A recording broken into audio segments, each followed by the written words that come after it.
en plus. Bienvenue à Chronique Sport Motorisé. Cette semaine, je reçois un passionné d'automobile antique et sport, mais il va nous parler en particulier cette fois-là de la Ford GT. Salut Frédéric Lajoie. Salut André. Frédéric Lajoie, c'est qui? C'est qui? C'est un petit gars qui a grandi dans l'automobile, je dirais. Ouais. Qu'avec les années, il est devenu le sang bleu. OK. Je suis très fort de ça. Personne ne peut dire le contraire. OK. Puis j'ai une passion surtout pour les antiques, ça c'est vrai. Là. J'aime ce qui est vieux dans des véhicules, je dirais pas la vieille technologie, puisque c'était pas de la technologie en fait, mais j'aime ça simple, puis vieux, c'est ça. Du côté famille, tu étais un gars de Clermont, je pense. Natif de Clermont. Ouais. Oui. Famille. Famille, mon père, ma mère, mon frère. OK. Mon père était concessionnaire à Clermont, fait que c'est un peu comme ça que ça a débuté. OK, donc tu as toujours trempé un petit peu dans les automobiles, si on veut. Oui, c'est sûr. J'ai des photos où j'étais haut comme ça, puis j'avais une javelin en arrière de moi. OK. Fait que, Ton père, ceux-là qui ne l'ont pas connu, il s'appelle? André Lajoie. OK, André Lajoie. Bon. Toi, ton enfance, ça se passe comment, là? Enfance normale, écoute, à l'école. à l'école. T'as un cours, hein? Toi, t'as Je étudié? joue au baseball quand j'étais jeune. Sport. Puis, c'est ça. J'ai un bac en administration des affaires à l'Université Laval. Ah, c'est bon. Puis comme emploi, qu'est-ce que tu as eu, mettons, au départ, là? Écoute, j'ai commencé à laver des chars dans le garage à mon père à 13 ans. Fait qu'à 13 ans, il m'a montré à conduire. Ouais. C'est un Jeep. Ah ouais? Un Jeep 69, je me rappelle. Puis, tu sais, en 83, tu commences à conduire sur un 69. Fait que peut-être pour ça aussi que j'aime les antiques, là. Mais... Ouais. C'est sûr que quand on recule dans le temps, comme tu disais tantôt, la technologie n'est pas la même, mais c'est ça qui fait que tu as appris plus quand tu commences sur des vieilles autos qui sont peut-être plus dures à manier que les autos d'aujourd'hui qui se manient très bien. C'est ça que j'ai appris. Écoute, j'ai travaillé pas toute ma vie dans le garage, là, mais j'ai un peu fait de tout dans le garage. J'ai fait de la carrosserie, j'ai appris à faire de la mécanique aussi. J'ai fait des pièces du service. Okay. Toi, as-tu des hobbies, à part les autos, mettons, as-tu des hobbies quelconques? Ça, c'est pas mal... Ça vire pas mal autour d'un moteur, je te dirais. De la moto, de l'auto, du 4 roues, un peu de ski alpin l'hiver quand je suis pas trop magané physiquement. Là, mais... Ton premier véhicule, le fun?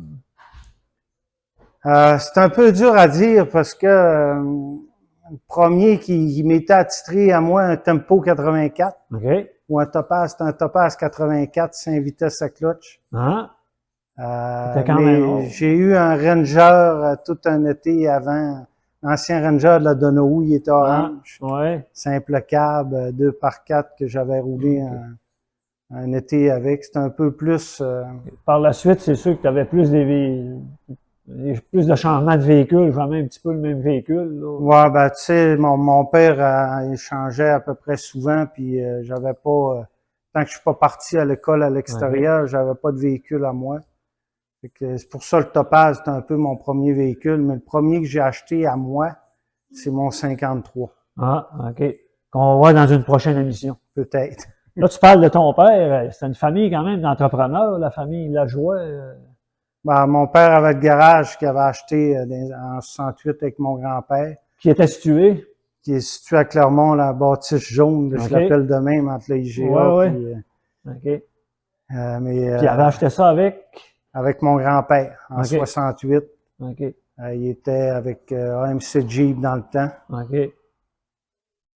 Puis mon oncle Benoît avait la station Ultramar qui était... Benoît Lajoie, c'est ça? Benoît Lajoie qui est où le Shell présentement. Là, qui avait acheté avant ça, je sais pas les années, là, mais avec mon grand-père aussi. Là. Ah, OK. Donc, c'est des histoires de famille. Oui. Tu me parlais avant l'entrevue aussi, il y avait une concession Rambler avec un monsieur Hudon. Ouais, ben mon père, quand il a acheté le garage, là, de ce que je sais, c'était Benoît Hudon qui avait ça. Puis ben c'était Rambler AMC Jeep, là. Rambler était sa fin, il enlevait le nom là, pour devenir American Motors. Mais il avait acheté ça, il était en faillite, là, puis il avait racheté à faillite avec mon père, puis Benoît, il avait été là, Benoît Hudon, il avait été là un bout. Donc, la concession American Motors, avant d'être déménagé à Baie-Saint-Paul, je pense, chez Thibault, c'est ton père qui C'est mon père qui l'avait, une mais dizaine d'années ou? je pense que Jean Roch, il l'a eu à Clermont aussi, un bout de temps. Oui, Martel présentement, je pense. Ah, OK. Je me trompe Par pas. la suite, il est devenu dépositaire Mercury. Mercury. En 77, il a transféré pour Mercury. OK. Camion Ford, mais auto Mercury. OK. Parce qu'à ce moment-là, il y avait DB Automobile. Il y avait DB Auto là, qui est dans la bâtisse qu'on est. OK, mais il n'y avait pas de représentant Mercury dans Charlevoix, Ouais. donc il pouvait avoir une bannière Mercury. C'est ça. On sait que dans le temps, c'était les mêmes autos. Il y a les grilles, ils changeaient un petit peu. Puis Mercury un peu plus luxueux, il changeait la grille, les OK. lumières, un peu l'intérieur, puis le reste, la motorisation, la base, tout était pareil. Là. OK. Donc, à ce moment-là, il y a plusieurs années. Après ça, c'est Ford qui a décidé de dire, regarde, on va couper une concession, là, parce que... Non, c'est pas Ford, il n'y avait pas cette mentalité-là dans ce temps-là. 94, je fouille dans le bureau à mon père, il est pas là, puis je cherche de quoi, je me souviens plus quoi, mais je trouve des papiers comme de quoi qu'il a voulu acheter des baies automobiles. Ah. Que quand il revient, je dis, t'as voulu acheter des baies? Ouais, mais il demande trop cher, ça n'a pas d'allure, puis ça sera jamais rentable, puis... Fait que ça reste de même, mais moi, je travaillais, je faisais la comptabilité au garage.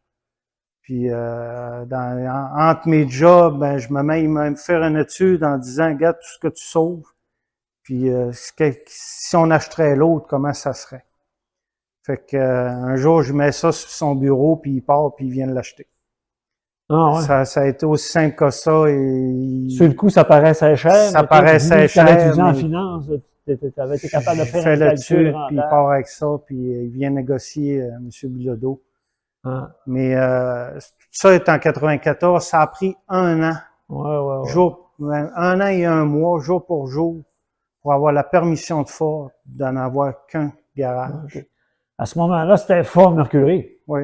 Donc, les deux marques étaient Les deux marques là, sont en venues ici quand on a acheté. Est-ce que c'était une des premières pour Ford ou, tu sais, dans le sens que les bannières commençaient-tu à s'associer? Non, c'était même pas... la mentalité, c'était encore d'avoir le plus de garages possible. OK. Tu sais, mais ça a permis de faire de quoi de mieux, de donner un meilleur service, d'avoir plus d'employés aussi, là. Parce que quand t'es deux, puis t'en vends 80, 90, 100 une bonne année chaque, puis tu deviens tout seul, t'es capable d'approcher 200, mais c'est pas pareil. Puis si on revient comme au garage ici, pour ceux-là qui s'en souviennent, ça s'appelait le garage Frontenac. Oui. À ce moment-là, est-ce que c'était Ford aussi ou c'était un garage de mécanique? C'était Ford. OK. C'était Ford. Donc, on parle des années 60 ou bien... 45, 47 qui ont bâti, là, vous avez un article que vous avez fait sur charlevoix.net qui était très précis à ce que je cherche. J'ai pas trouvé d'erreur, moi, à ce que je cherche. Okay. Mais dans ces années-là, il était fort. Écoute, quand on a acheté en 95, j'ai trouvé des pièces pour mon pick-up, mon 53, dans l'inventaire. On faisait l'inventaire, puis ça reste pas ici, ça s'en va chez nous. Je les mettais dans mes poches. On a trouvé des affaires. J'ai des livres qui datent des années 60. Des question de même, est-ce qu'il reste beaucoup de vieilles pièces, mettons, des années 80, où ça a pas mal tout été vendu? Ou non, moi, j'ai jamais rien vendu. Okay. Même dans les deux garages, là, on a encore plein de vieilles pièces. Le directeur des pièces haït ça parce que... Mais on en vend une fois de temps en temps. J'ai les affiches sur Internet. Mais est-ce que vous êtes, je sais pas moi, à travers tous les forts en Amérique, mettons, quelqu'un cherchait une pièce, faire Performance Ford, ils ont cette pièce-là pour mes pick-up 80. Ford ont comme délisté, je dirais, excuse mon mot, mais délisté le numéro de pièce. Fait que, tu sais, t'as ton vieux livre, tu as le numéro, tu cherches dans Google, puis là, tu peux trouver que tel site te dit qu'ils l'ont, mais chez Ford, on n'est plus capable de rechercher les vieilles. Alors, on va se pencher sur la Ford GT.